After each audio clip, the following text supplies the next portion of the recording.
Bon, j'aurais voulu faire une vidéo beaucoup plus élaborée là-dessus, mais je pense que c'est important que je parle. Qu'est-ce que les rêves humides en rétention spinale? Qu'est-ce que les émissions nocturnes? Qu'est-ce que les émissions nocturnes tout court? Il faut savoir que dans notre corps, on a plusieurs glandes. On a la glande de reproduction, qui sont les testicules, et la glande d'activation, de lubrification, de neutralisation, qui est la prostate. La prostate, elle se situe en dessous de la vessie. La prostate, normalement, tu la gardes, même si on t'opère, t'es eunuque. Voilà, parce qu'on te coupe les couilles, mais tu as toujours ta prostate. La prostate, elle est juste au-dessus du périnée et en dessous de la vessie. C'est pour ça que lorsqu'on a la prostate pleine et qu'on a la vessie pleine, on a l'impression d'avoir les couilles pleines. C'est pas les couilles qui sont pleines, c'est la prostate. Je rappelle encore qu'il faut environ 8 mois pour que tes couilles se remplissent. Donc, si t'es pas 8 mois de rétention, tes couilles, elles sont pas pleines. Et encore, ça veut dire que tu ne crées pas de nouvelles cellules. Mais comme je l'avais lu, ton corps, tes testicules sont capables de créer de nouvelles cellules de Sertoli, de Leydig et cellules germinales. Et donc, en fait, tes testicules peuvent grossir, littéralement. Tu peux faire grossir tes testicules.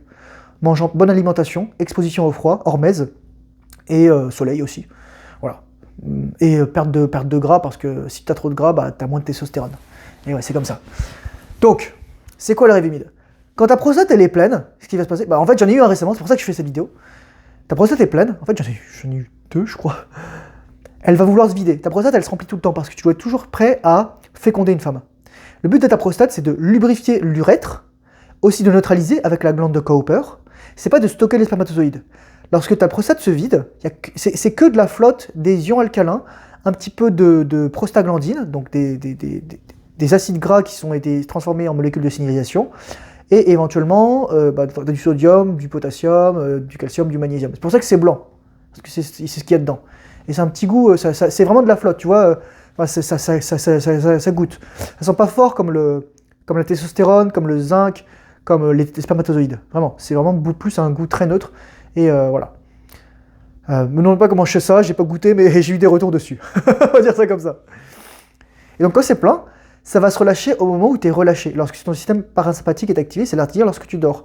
Donc il faut savoir que donc là, tu as ta prostate, au-dessus tu as ta vessie, en dessous tu as ton périnée, tu as aussi le péritoine autour qui est au-dessus, là, qui est avec tous les organes viscéraux, donc c'est-à-dire les intestins, avec l'estomac, etc. Tu as devant tes abdominaux, tu as donc le grand droit, les obliques, le transverse aussi derrière. Donc voilà, tu as les muscles de la respiration, tu as plein de choses qui vont presser la prostate. Et donc quand elle est pleine, c'est un muscle la prostate, comme ta vessie, c'est du tissu musculaire, ça va se compresser pour se vider en excès. Et ce qui est drôle, c'est que moi, ça fait après 30 jours, 35 jours. Et pourquoi c'est 30-35 jours? Parce que ça ressemble au cycle de qui? De la femme, tout simplement. En tout cas, pour moi, je suis vraiment calqué sur le cycle de la femme. Parce que là, il y a eu la pleine lune récemment, donc c'était ça.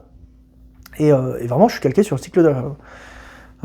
Peut-être parfois ça m'est déjà arrivé d'avoir 40-45 jours, mais j'étais un peu déshydraté, j'étais un peu fatigué, je faisais beaucoup de sport, d'activité, donc peut-être qu'aussi il y a des choses qui jouent à ce niveau-là. Parfois ça m'est arrivé aussi un peu moins, 20-25 jours. Mais ta prostate, elle va se remplir à la vitesse à laquelle elle a été utilisée auparavant. C'est-à-dire si t'amuses à éjaculer tout le temps, elle va se remplir super vite au début, puis ensuite elle va se réajuster. Je dis encore, il n'y a pas de spermatozoïdes dans la prostate. Même si tu as éjaculé récemment, et qu'il y en a qui sont un petit peu arrêtés dans la prostate, ils vont pas vivre très longtemps, 5 à 7 jours. Donc dans tous les cas, moi je te dis, mets un préservatif, mais bon, ici on pratique la rétention spinale, on n'éjacule pas. Donc normalement tu ne devrais pas éjaculer. Donc c'est juste ça. C'est un phénomène extrêmement naturel. Tu peux pas les arrêter. Il y a des gens, je veux arrêter les rêves humides. Par contre, ce que tu peux faire, c'est les désexualiser. Lorsque tu as un rêve humide, c'est parfois ton cerveau qui est guéri, où tu as encore des stimuli, par exemple la journée, je sais pas moi, tu étais avec telle ou telle personne, ou tu as vu telle boule, ou etc. Ou la nuit, tu as dormi le long de ta copine, et ton inconscient, il dit, ok, il rêve de l'éjaculation. Donc là, tu as encore le cerveau sexualisé. Mais ensuite, tu as l'émission nocturne qui est juste vraiment, tu es en sommeil profond, où tu es en train de te réveiller, et là, tout à coup, ta prostate, elle se contracte, et ça se vide. Moi, ça m'est déjà arrivé plein de fois, c'était vraiment ça. Donc c'est comme ça que tu sais que ton cerveau est désexualisé. C'est la différence entre l'émission nocturne et le rêve humide. Et il y en a qui appellent une pollution nocturne. Je suis désolé, c'est pas une pollution, c'est un truc exceptionnel qu'on a. On a la capacité de donner du plaisir à la femme, de donner des molécules de signalisation de plaisir, qui préparent le vagin et l'utérus. C'est un nectar divin. Et bon, c'est pas très grave, c'est normal. Je dirais que l'importance du rêve humide, c'est comme pour la femme, ce qui est, je dirais, les pertes blanches, les trucs de nettoyage. Les femmes, en plus de leurs règles, donc une fois par mois, peuvent avoir des pertes blanches, c'est juste le vagin qui se nettoie. Le vagin, c'est un système d'auto-nettoyage super bien, d'ailleurs l'utérus aussi. Donc tu sais, t'as pas obligé d'enfoncer une brosse à bouteille pour nettoyer le vagin, mais c'est ça. C'est vraiment, tu Là, juste ta prostate, elle est pleine, elle se vide et basta.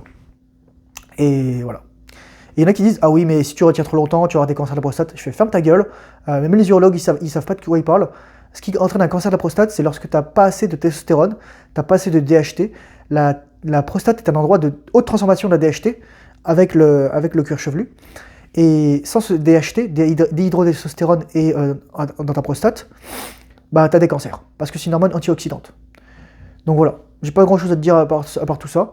C'est un truc normal. T'as juste à changer les draps. Au moins, ça te le rappelle de les changer une fois par mois, au cas où c'est un gros crado et que tu les changes pas assez souvent. Et de faire le ménage de printemps. Sur ce, courage forceneur, bonne orientation séminale, discipline. Fais le travail difficile, surtout lorsque tu n'as pas envie. Je te dis à très bientôt dans une prochaine vidéo.